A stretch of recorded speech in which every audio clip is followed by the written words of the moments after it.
Assalamualaikum warahmatullahi wabarakatuh. Balik lagi di live-nya Kampus Mama Berlian berbagi literasi. Di sini malam ini kita akan mengundang salah satu pakar gizi dengan tema gizi seimbang, anak sehat, ibu senang.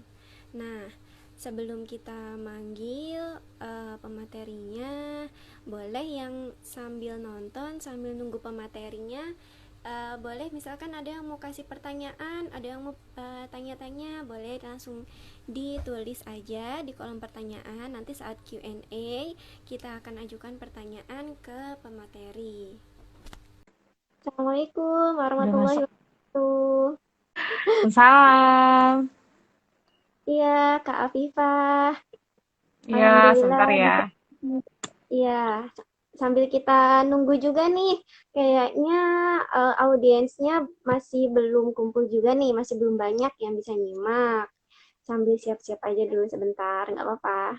Cari posisi yang enak, soalnya 1 jam ke depan kita akan Q&A ini.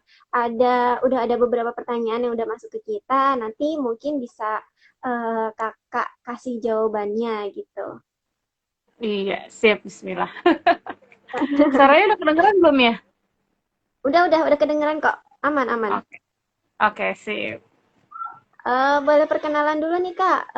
Kakak alumni mana, kemudian kerja di mana, termasuk kan Kakak mungkin salah satunya jadi tenaga kesehatan mungkin ya Kak.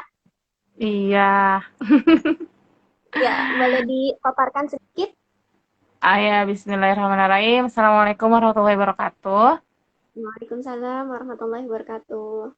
Iya, perkenalkan, nama saya Afifah Diharjo. Saya lulusan dari Poltekkes Jakarta 2 di Hang Jebat, kalau belum tahu di Blok M. Jurusan gizi. Nah, terus sekarang saya masih menunggu tes CPNS. Doain ya. Oh, Kan karena ya ada, semoga. iya karena ada pandemi ini kan jadi semua tes tertunda kan ya. Jadi ya masih usaha aja di rumah. Terus kemarin sempat jadi enumerator gizi, terus sempat bekerja di Puskesmas Pancoran Mas sebagai tenaga gizi di Oh, sana. domisili Kakak sekarang di mana nih Kak? Kemarin itu saya domisili di Depok, cuman alhamdulillah sekarang baru menikah, sekarang ikut suami di Kendari, di Sulawesi Tenggara. Lumayan jauh juga ya ini hijrahnya nih, pindahnya dari Depok ke Sulawesi. Iya, Masya Allah. Apalagi di tengah-tengah pandemi kayak gini ya, maksudnya lagi kritis Mm-mm. banget kan ya. Ya sesama Iya, tenaga bener. kesehatan pasti kan tahu gimana. Walaupun masyarakat kayaknya kok damai-damai aja gitu ya. Sedangkan kita para nakes yang tahu kondisinya kayaknya aduh kalang kabut banget nih. Makanya kalau misalnya ngeliat informasi media sosial juga, ya Allah, nih pandemi sebenarnya agak serem.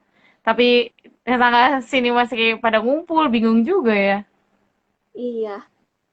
Udah ada beberapa nih yang ikut join. Say hi bisa ya Kak. Nih ada Kak Eti, ada Kak Eka. Ya, Assalamualaikum.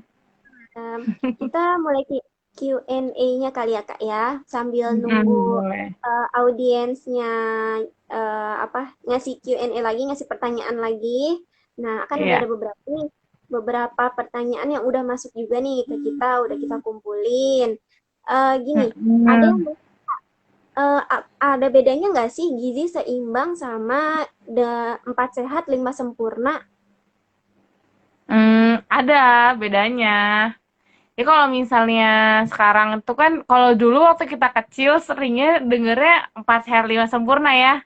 Saya Nah, ya juga betul. waktu masuk gizi, saya juga apa sih? Saya taunya kan juga 4 sehat 5 sempurna. Ternyata waktu masuk gizi, saya baru tahu, oh ternyata pedoman itu udah ganti ya, namanya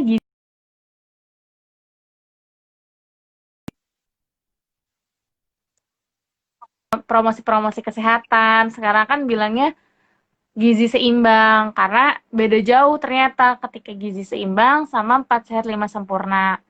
Nah, kalau dari 4 sehat 5 sempurna itu kan eh 4 sehatnya itu kan kayak dari makan nasi, terus lauk pauk dan apa namanya sayur, buah dan susu itu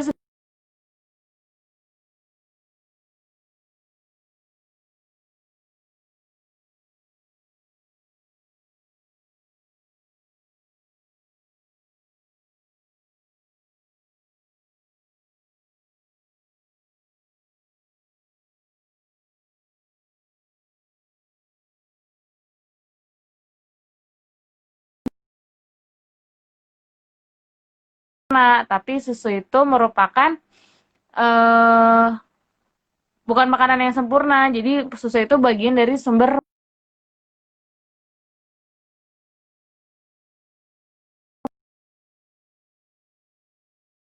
yang baik, aktivitas fisik itu dimasukkan ke dalam pilar gizi seimbang. Jadi kalau misalnya gizi seimbang itu lebih kompleks dibandingkan 4 sehat 5 sempurna.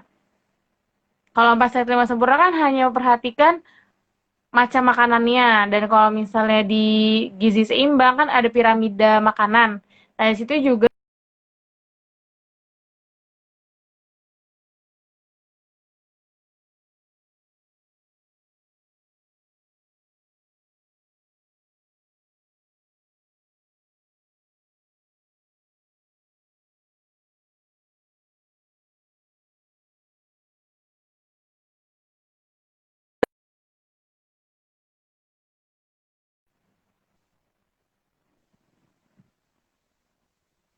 halo Kak. Ya, gimana Kak? Maaf nih, udah lancar lagi. Tadi ada hambatan kayaknya ke sinyalnya terputus-putus. Sinyal aku apa sinyal Kakak ya?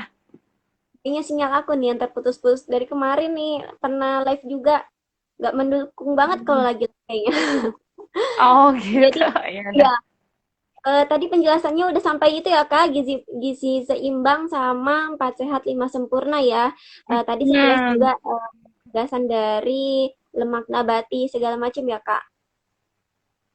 Jadi memang lebih kompleks di gizi seimbang itu karena selain memperhatikan makanan, aktivitas fisik, memperhatikan berat badan, itu juga masuk di dalam gizi seimbang itu. Kalau misalnya dulu 4 sehat 5 sempurna, tok-tok hanya makanan aja yang diperhatikan, dan yang paling salahnya adalah susu itu kayak dewa. Kalau di 4 sehat 5 sempurna, jadi kayak susu tuh menyempurnakan semua makanan. Padahal dalam gizi seimbang, susu itu hanya merupakan bagian dari protein hewani itu, sumber protein hewani. Oh gitu. Oke, bisa jadi catatan ya. Jadi misalkan nih Kak, untuk MPASI misalkan MPASI pertama hari pertama itu baiknya menu tunggal atau bisa nih kita langsung ke 4 bintang gitu Kak. Kalau misalnya untuk MPASI, emang harus baiknya emang udah harus semuanya. Cuman kan nanti porsinya kan hanya sedikit saja. Heeh. Ya kan ya? Karena kalau misalnya untuk MPASI kan apa namanya juga ibarat kata kan si bayinya kan lambungnya masih kecil ya, masih segini lah. Jadi muatnya juga cuma segini doang, nggak bisa buat banyak-banyak. Tapi 4 bintang itu memang harus dipenuhi. Apalagi terutama zat besi, karena zat besi itu dia langsung turun kan, kualitas apa kebutuhannya meningkat, sedangkan dari ASI hanya segitu saja gitu. Jadi MPASI memang hari pertama baiknya sih diberikan secara 4 bintang itu. Tuh cuman dalam porsi yang kecil sedikit. Heeh, betul. Next nih Kak, ada yang nanya lagi nih. Apa sih yang jadi alasan anak itu tetap kelihatan kurus tapi makanannya Apa itu apa padahal nggak kedengeran tadi? ini Kak, kenapa sih alasan alasan anak tetap kelihatan kurus, Mm-mm. padahal makanannya Mm-mm. itu yang kita berikan itu udah bernutrisi, udah banyak, dan si anak itu nafsu makan gitu Kak. Itu kenapa ya Kak? Jadi kayak tampaknya anaknya kurus nih, Ya, tapi makannya padahal banyak. makannya banyak. Terus makanan yang kita kasih juga udah bernutrisi gitu ya. Ya udah gizi seimbang lah Hmm. katakanlah. Iya, jadi kemarin waktu saya di puskesmas, saya juga mendapatkan kasus-kasus yang kayak gitu. Jadi kelihatannya, kayak anak saya kurus deh, Mbak gitu. Coba dong periksa status gizinya gitu. Nah, waktu saya lihat, memang ada beberapa anak yang terlihat tampak kurus, padahal kalau dilihat dari satu gizinya masih normal. Kecuali kalau misalnya memang si ibu udah curiga banget, anaknya kurus banget, terus emang susah makan gitu. Nah, itu kalau misalnya apa namanya, memang harus dihitung, Mbak, kalau misalnya status gizi anak, karena biasanya memang anak segitu biasanya udah normal gitu. Makanya memang harus, karena kan ada batas berat badan sama tinggi badan yang harus dibandingkan. Jadi ya memang kita nggak bisa ngeliat sekilas mata gitu. Oh, kayaknya anak saya kurus deh. Enggak, memang harus dihitung berdasarkan tumbuh kembang anaknya gitu. Terus apa namanya, kalau misalnya gitu kan kadang tuh anak usia 2 tahun 3 tahun tuh suka main gak sih, kayak Iya, makan nih, mereka makan lagi banyak tapi mereka aktivitasnya juga tinggi ya kan, suka lari-larian, suka main petak umpet, suka jungkir balik segala macam kan. Nah, jadi walaupun makanannya banyak, justru bagus kalau misalnya ibunya memberikan makanan yang banyak karena tahu aktivitas anaknya tinggi sehingga anaknya tidak kekurangan makanan gitu. Nah, untuk mengidentifikasikan anak itu kurus atau enggak itu memang harus dihitung sih, Mbak. Harus diserahkan kepada apa namanya, ahli gizi terdekat gitu yang di puskesmas untuk mengetahui apakah anak saya status gizinya kurang kah, kurus kah gitu. Tidak bisa menginterpretasikan status gizi itu dengan sendirinya, memang harus ada petugasnya yang ahli gitu. berarti sama juga ya Kak, yang misalkan anak nih gemuk banget kan kelihatannya, kok kayaknya gemuk banget, tapi kan makannya kayaknya itu-itu aja gitu, kayaknya kurang bergizi lah, tapi kok anaknya gemuk, mungkin sama juga seperti itu atau memang ada kelainan nih Kak dari tubuh si anaknya ini? Kalau gemuk, saya jarang sih nemuin kalau anak makannya banyak terus dia apa namanya? Maksudnya kalau misal gemuk pasti kalau misalnya ditanya, diwawancara secara ibu makannya apa, dikasih makanannya apa, pasti apa inputnya biasanya banyak sih. Biasanya juga bisa jadi karena kondisi orang tuanya, biasanya misalnya suka makan gorengan atau suka makan Indomie, itu kan tinggi kalori sehingga memang otomatis dia bakalan gemuk bayinya gitu, anaknya gitu.